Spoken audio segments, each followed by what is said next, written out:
Welcome back, baseball family. Today we're going to go through another one of our Mount Rushmores. Today we're going to go through the Boston Red Sox. Before we do that, though, let's introduce the Red Sox a little bit. This is a very storied franchise. Been around since, one of my favorite things from How I Met Your Mother, Brig, is when Barney goes to lecture Ted. Yeah. He says, Ted, since the dawn of time. That's how he starts it all the time. And to me, the Red Sox feel like they've been around since the dawn of time. And, I know it's only been since 1901, but there's been so much that goes along with the curse of the Bambino. That was 100 years almost. No, it was 100. Yeah, it was almost 100 years. Almost 100 years. It was like 90 or something like that. Yeah. But it feels like that's something that's been around forever, and so have the Red Sox. So let's do this first. Like I said, since 1901, that puts them in their 121st season. Actually started out as the Boston Americans until 1907. Then 1908 switched to the Boston Red Sox. Overall record of 9,632 wins, 8,947 losses. That is a winning percentage of .518. 24 playoff appearances, 14 pennants, 9 World Series titles, and half of those have come since 2004. Yeah, right? They really have. Yeah, so a franchise that toiled in mediocrity and below averagity. There's a new word. Yeah, I like that. Yeah, that's nice.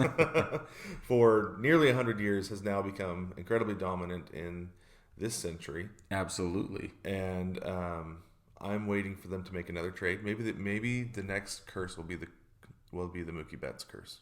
Ooh. Who's getting cursed? The Red Sox. Red Sox. Yeah, because that was a deal that fans were not happy about. No. It made sense. Maybe like the Babe, the deal with the Babe, maybe it made sense at the time, but it didn't end well. I don't think the Mookie Betts made sense. The deal made sense at all. Really? Mm-mm. No, because to me, so the way it works out is you can be over the luxury tax threshold for 3 years. Yeah. And then that third year, it really starts to becoming a major punishment. It is huge. And they were in that year. Yeah. And so they had to get his salary off the books. Well, I understand that. I think letting go of a talent like that is absurd. Trouble. It's trouble. Yeah, it's absurd. The Boston Red Sox in their history have 11 retired numbers, by the way, which is a statistic that I love. That includes Jackie Robinson. Mm-hmm. And we are going to get into our picks for names, personalities, however you want to call it, that you cannot tell the Boston Red Sox story without. That's kind of how I start my search. Mm-hmm. And Brad, I would like to know who's taking a spot on your list. Okay, I'm going to start with the Super Death. That's what I'm going to call one, is the Super Death. Yeah. He's a left fielder. Mm-hmm. And I'm just going to get right into it. He's the last guy to bat 400. I got Ted Williams.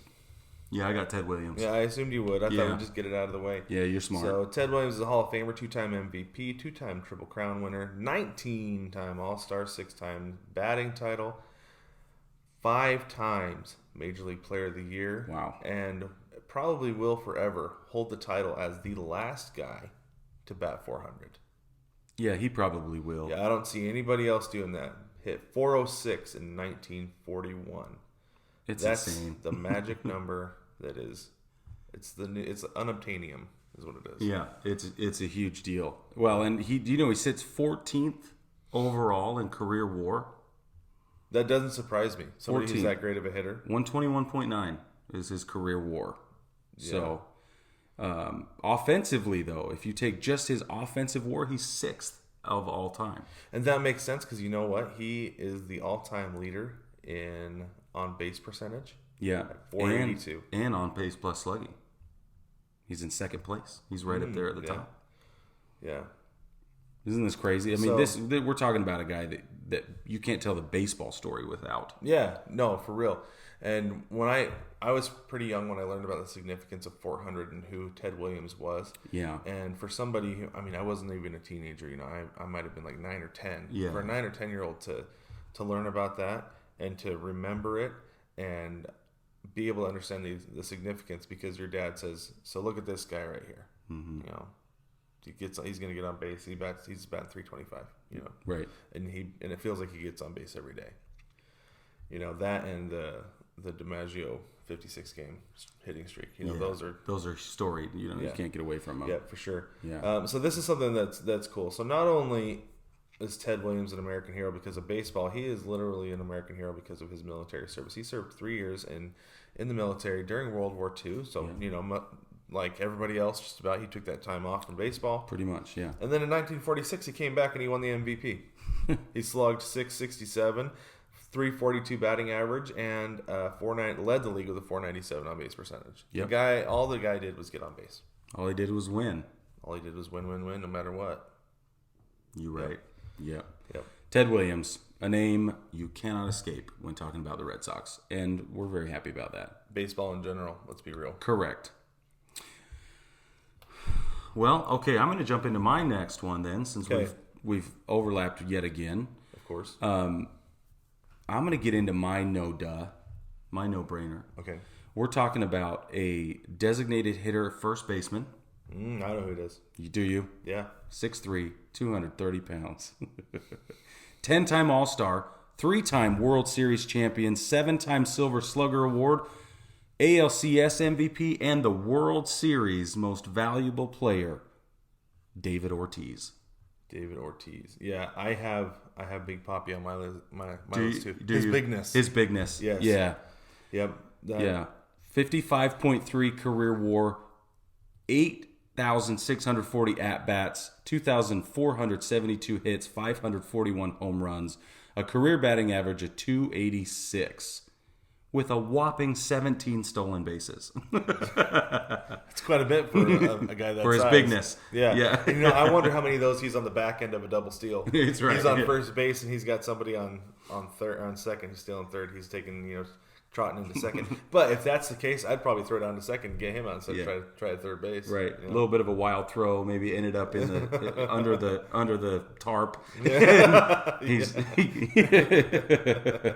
Or how many of those were overthrows into center field? That's what I'm saying. Yeah. Swing and a miss on a hit and run. Yeah. Wild throw into center field, and he's standing on second base. And he's like, I'm just going to scoot this way real quick. Just like that. Yeah. So you mentioned World Series MVP. Mm-hmm. He was. It wasn't 2004. It wasn't 2007. Right. It was 2013. Right. When it was a 37-year-old season. Yeah.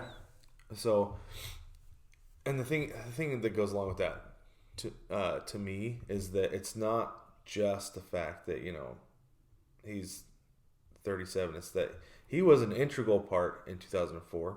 Yeah. 2007. Yeah. But his biggest role was as a team leader. Yeah. A veteran. And an experienced guy who's like, I've already won 2 World Series. Let me carry the weight here, and he did. Yeah. So super cool. I actually have one more guy on my one more modern player on my list. So do I. I can't tell you who it is. But yeah. I bet it's the same guy. Yeah, you're probably right. But no, his bigness played 14 years with the Red Sox, right? 20 years total in the league, and. Yeah, he's going down in history. I always forget. I shouldn't say I always forget, but there was a long time I did not know that he spent 6 years in Minnesota. Exactly. And it's funny because he was kind of like toiling as like a borderline defensive liability guy at first base. And then he goes to Boston. And at the time, that was the Theo Epstein years. Yep. I wonder if it was just a player development thing. Could have been. That he saw what he was good at. Yeah. And said, "This is what we're gonna do with you. Here's your new role." Yep. Yeah. Fit right into the new system. Then he was top 5 in the MVP voting. After his first year in Boston, he was top 5 in the MVP voting for the next 5 years, actually. Yeah, and an All-Star pretty much every year. 2009 he was not. 14 and 15 he was not. But otherwise, from 2004 to 2016 he was an All-Star every year but 3. Yeah. Yeah. Terrific choice, my friend. Thank you. You as well. Thank you. Yeah. Baseball family, we're going to take a quick break, and when we come back, we're going to get into the final remaining slots on our list. We're hoping they don't entirely overlap, but they may.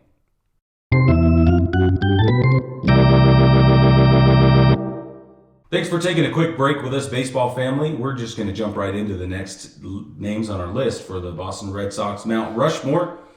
And, we've overlapped twice now, so I'm a little bit worried about what might happen. This is unprecedented waters. We've not been here before. Not on the first two. Right. Yeah, we've overlapped before. And then like the third and fourth. Yeah, but I think 3 out of 4 is the highest we've ever gone, and I'm a little worried we're going to go for 4. Me too. Okay. All right. The next guy on my list, left fielder and first baseman, Hall of Famer, already in the Hall of Fame. MVP, Triple Crown, 18-time All-Star, 7-time Gold Glove winner, 3 batting titles. Carl Yastrzemski. Carl. Yaz. The Yaz. Yes, sir. Are you kidding me? Is he on your list? Yes, he is. Major League Player of the Year. He was an All-Star Game MVP. Career WAR 96.5. At-bats, a whopping 11,988. He is in the 3,000 hits club. Home runs 452. Batting average lifetime 285. 168 stolen bases. I like that stat. Yeah. He played with Boston for 23 years. Well, this is the thing that I think is impressive. An All-Star every year from 1965 through 1979. Yeah. Every stinking year. Every single one. And you can't go without saying that his grandson plays for the Giants, Mike Yastrzemski. Currently. Which is super cool. Yeah. Last year or 2 years ago. I think it was 2 years ago. Yeah, when the Giants played at Fenway, there was a big to-do, which there should have been. Of course. Because Yaz is a Red Sox icon. Yes. You truly can't tell the story of the Red Sox without Yaz. But, of course, they had to say, he's the first Yastrzemski to play left field since his grandfather. On a Thursday in Fenway. Yeah, because it's such a common last name. Yeah. Well, what was cool was the two of them got to walk left field at Fenway together. Yeah. And can you imagine the stories that guy was telling? And the actual, like, the legitimate questions that Mike has asked? Yeah. I mean, come on. I mean, from growing up, and I'm sure, and it's so weird to think about that. Like growing up, I'm sure the questions weren't, how does that ball bounce off that wall? How does the ball bounce off the monster? Right.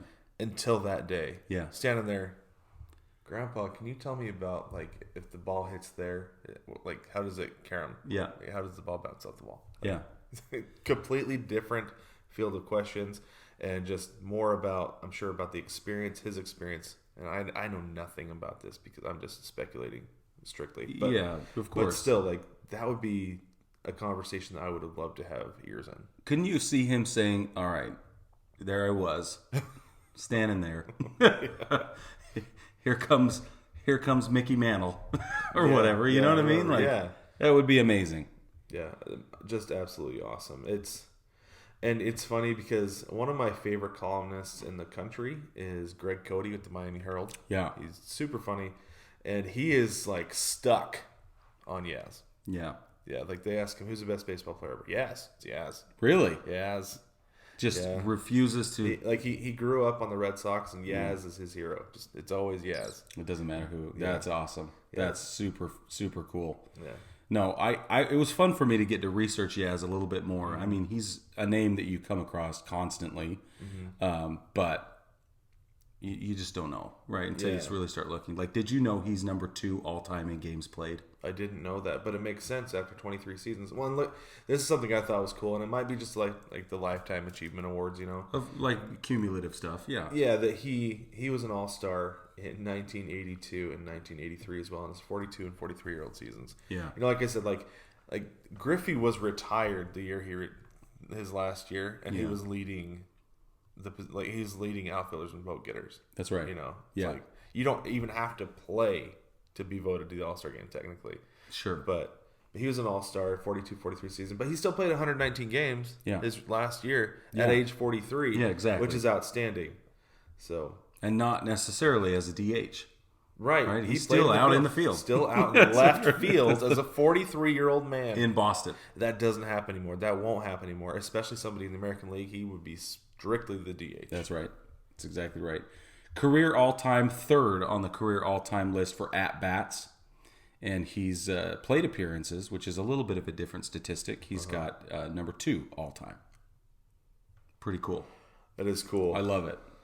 That's really cool. I like it a lot. And you know what's something that's kind of crazy to think about is that if he had started 2 years earlier, that his career would have stretched into 3 decades. Exactly.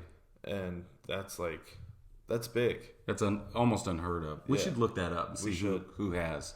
Yeah, who stretched the longest across decades. So okay, all right. Carl Yastrzemski, number 3 for both of us. Jeez. The moment of truth, number 4. I'm just gonna go into this one, Brig. You should. So this is a guy who actually started his career not in Boston with an organization that we actually are very familiar with these days, the Dodgers. Okay. And then he went to Canada to play with the Expos. Yeah. He came to Boston in 1998, where if you ask me, he had his best years. This is why. He had a major role in the 2004 World Series. Mm-hmm. Mr. Pedro Martinez. Oh. Did you have Pedro? I do not. Okay, good. Yeah. I'm fine with this. He was one of the next ones on my list, though. Yeah, so I don't feel like you can tell. So, like, I was looking at the 2004 World Series because that is a critical part in Red Sox history now. You know, like, I'm sure you watched every game of that World Series, of that playoff run. Absolutely. You know? Had to.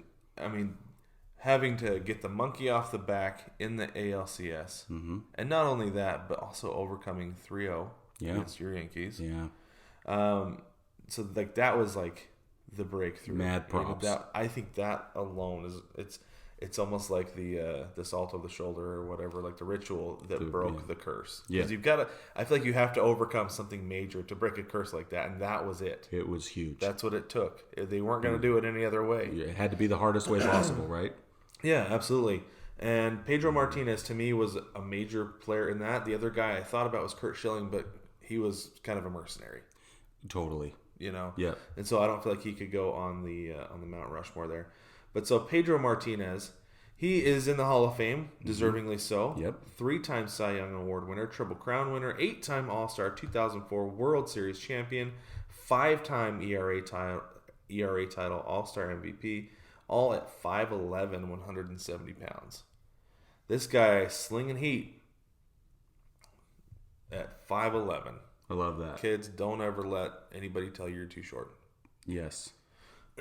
Because if you can get your mechanics right, you can do it. You can do it well. You can do anything. And that's right. And Pedro was a clinic mechanically. He really was. Perfect. I love listening to him talk about pitching. Yes. I still can't get over when he threw Zim on the ground though. Like, that has nothing to do with this conversation necessarily. I have to say, I'm still not over it. And that's okay. It's fine. And so I've always looked at that, not so much that he threw him on the ground, that he helped him to the ground. Oh, sure. Because Zim was not. He was going to miss. He was going down. He was going down. He was going down. Yeah, you're right. Just grab him by the head, the back of his head, and help him to the ground. Is that how you help people to the ground? Sometimes. Okay. Yeah. Depends on the situation. Yeah, that's right. All right. All right. Yeah. You got anything else you want to say about Pedro? No, I mean, I feel like Pedro Martinez is a pretty self-explanatory guy. Like I said, a critical part in the Red Sox history. They would not have won the World Series if it wasn't for him. 100%. He wasn't an All-Star that year. Yep. He was 32, and it wasn't particularly a great regular season for him. But that playoff run, he was dominant. Yeah. He was dominant, and for a guy to have that big of a role in a World Series win, that's that big of a deal in the franchise. Yeah. Automagic. Okay. Now, this is Brad coming at us with no real buckets he's trying to fill. That's right. He just feels good about these picks. Yep. I have a little bit of a system. In my cockles. In the cockles of my heart. They warmed them. Yes. Yeah. Yes. It's pretty intense for a pirate to have warm cockles. I'm not gonna lie. So, baseball family, I'm gonna tell you a little bit more just as a reminder about my process. I have a no-brainer pick, I have a stat leader pick, I have a transcendent pick, and I have a fan favorite. So today, David Ortiz was my no-brainer. Carl Yaz is my stat leader. Teddy Williams is my transcendent pick. And for my fan favorite, I got to give it to a guy who also won the MVP. 4-time All-Star, 2 World Series titles, 4 Gold Gloves, 1 Silver Slugger, Wilson's overall Defensive Player Award, Rookie of the Year, second baseman, the Laser Show, Dustin Pedroia. Absolutely, in my opinion, talk about a fan favorite. You cannot have a fan favorite list without Dustin Pedroia. 14 years with the organization. We know that 18 and 19 were incredibly terrible years for him. Super hard. There's a lot of speculation as to why the Yankees are not also far from that conversation, which I think adds to his story, honestly, as a fan favorite Red Sox. So, but I mean, this guy's awesome. He's and to your point about just get your technique down, right? Just do your thing better than anybody else. This guy is 5'9", 170 pounds. And watching him play is special. Yeah. It always has been. I remember when he came onto the scene, my dad, big Red Sox fan. My dad's been a Red Sox fan forever. He literally drugged me to the television and said, he paused it because he had DVR at the time. This was back in 2006, right? So I was just getting out of high school. It was my senior year of high school. And he said, come here. You got to sit down and watch this kid hit this ball. Because when Dustin Pedroia swings the bat, it's all in. Dude, it looks like the bat's swinging him. Yeah. The way he swings it. Sometimes, right? Sometimes. But he brought that level of intensity. He brought that level of gamesmanship. He brought that level of integrity to every single at-bat, every single play. I never saw him loaf one time. The dude is my guy. If I had to pick my guy in Boston over the last 20 years, it's Dustin Pedroia. No questions asked. I love Dustin Pedroia. I think that's a solid choice. I like it a lot. He was in my top 6. I had to narrow when I was narrowing down. And I love telling the story about how I was introduced to who Dustin Pedroia was. Okay. Because I had my brother-in-law bought me MLB The Show in 2007. Okay. And Pedroia was called up, made his big league debut in 2006, but he was in AAA on that game. I did the road to the show. Yeah, And I was like, well, I want my guy to be on a good team, so I chose the Red Sox. And I was actually a pretty big Red Sox fan at the time. I liked everybody who was on that team. I liked what they were doing. And that was like my winning team, my like bandwagon team that I was cheering for, you know? Sure. I did not know that about you. Yeah. That was not something I'm really that proud of because that goes against everything I believe in. It does. But so that was part of the reason I chose the Red Sox. But he was the second baseman on the Paw Sox team that my player was playing on, and my player batted behind him in the batting lineup. Oh, okay. So it was pretty cool. I was like, Dustin Pedroia, who's this guy? Yeah. And then turns out I see him win Rookie of the Year in 2007 and MVP in 2008. I was like, I know who he is. Yeah, that's cool. Yeah. So it was fun. It was a lot of fun to see that. So I have to do this real quick because so 5'9", he's 69 inches tall, right? Yeah. He swings a 33-inch bat. I love doing this kind of math. That's almost half his height. 48% of his height. Yeah. That's why it looked like that bat swung him. Yeah. Well, and rightly so. I'll tell you, when he came and did a rehab assignment here in Greenville, it was pandemonium. And it was good thing it was before the pandemic because that place was packed. Oh, yeah, I'm sure. And when he stepped onto the field for any reason at all, even if he had gone to pick up a piece of trash, we all got on our feet. We all were cheering and whooping and hollering, and it was like a sitting president was in the stadium. It was incredible. He played great, super smooth.